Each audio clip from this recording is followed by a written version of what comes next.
नाहन में छात्र संगठन एसएफआई का 22वां राज्य स्तरीय सम्मेलन आज शुरू हुआ। सम्मेलन से पूर्व नाहन में एसएफआई के कार्यकर्ताओं ने रैली निकाली। छात्रों ने प्रदेश सरकार के खिलाफ नारेबाजी की। एसएफआई के राज्य सचिव अमित ठाकुर ने बताया कि राज्य स्तरीय सम्मेलन में पूरे हिमाचल प्रदेश के अलग अलग कॉलेजों से छात्र रैली और सम्मेलन के अंदर प्रतिनिधि के रूप में शामिल हुए। उन्होंने बताया कि हिमाचल प्रदेश के अंदर छात्रों के बहुत सारे मुद्दे हैं। प्रदेश में कॉलेज और स्कूलों के अंदर स्टाफ में भारी कमी देखने को मिली है। पिछले तकरीबन 4 सालों से निजी और सरकारी स्कूलों में पढ़ने वाले छात्रों को लगातार स्कॉलरशिप नहीं मिल पा रही है। 5, 6, 7 से नाहन के अंदर एसएफआई हिमाचल प्रदेश राज्य कमेटी का 22वां राज्य सम्मेलन नाहन के अंदर शुरू होने जा रहा है और इस रैली के साथ यहां पर नाहन के अंदर इस सम्मेलन की शुरुआत हमने की है।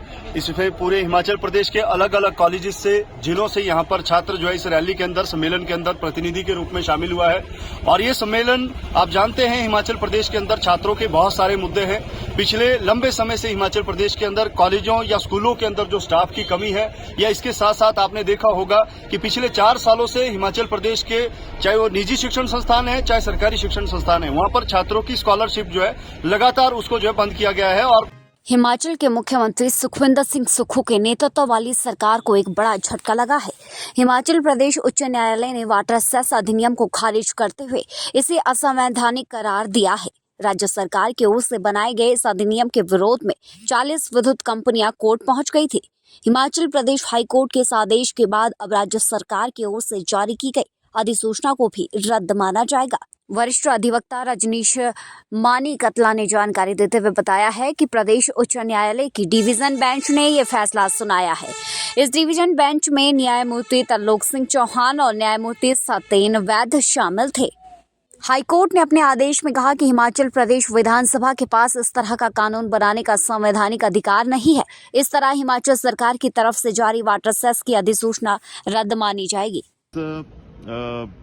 ये जो जजमेंट थी, ये जो हमारे यहाँ डिवीजन बेंच है, जस्टिस तरलोक चौहान और जस्टिस सत्येन वैद्य, उन्होंने ये सुना था और उन्होंने ही आज ये जजमेंट सुबह अनाउंस की है। ये बात ठीक है कि स्टेट गवर्नमेंट इस कानून के ऊपर काफ़ी डिपेंडेंट थी कि अगर ये कानून वैलिड डिक्लेयर होता तो उस सिचुएशन में स्टेट गवर्नमेंट को बहुत रेवेन्यू जनरेट होता।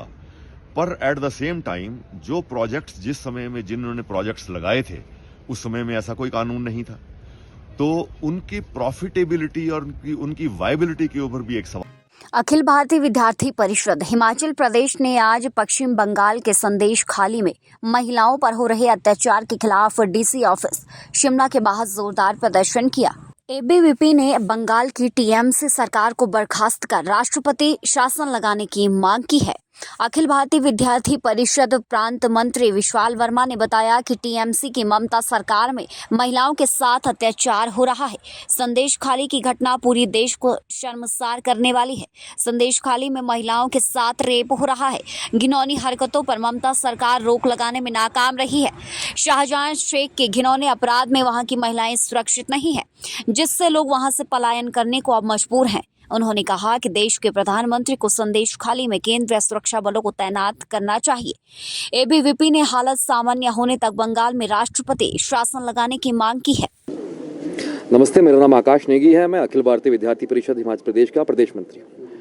आज आप सभी यहाँ पर आए। आप सभी को मालूम होगा 10 फरवरी से पूरे देश के अंदर एक मुद्दा, जो संदेश खाली, जो बंगाल के अंदर एक गाँव है, उसका मुद्दा पूरे देश में, हिमाचल में नहीं बल्कि पूरे देश में आग पकड़ रहा है। और हम उसके अंदर अगर जाएंगे तो हमारे सामने आएगा कि संदेश खाली एक ऐसा क्षेत्र जो ग्रामीण क्षेत्र है, लेकिन वहाँ पे हम सभी को मालूम है कि जो दीदी की सरकार, जिसको हम टीएमसी की सरकार कहते हैं, वो तृणमूल कांग्रेस की सरकार, वहाँ पे जो औरतें हैं, वहाँ की बहनें, वहाँ की माताएं हैं, वहाँ का जो एक अध्यक्ष है, वहाँ का जो लीडर है उस संदेश खाली में, जिसका नाम शेख शाहजहां है, वो व्यक्ति वहाँ के घर घर जाता है। हर एक घर में जाकर के, मान लीजिए सर्वे के नाम से वहाँ पर घर जाएगा और उस घर में जाकर के कोई भी औरत, कोई भी लड़की, कोई भी बेटी उसको पसंद आती है, जो जवान हो, जो खूबसूरत हो, उसको अपने कार्यालय वहाँ पर बुलाया जाता है।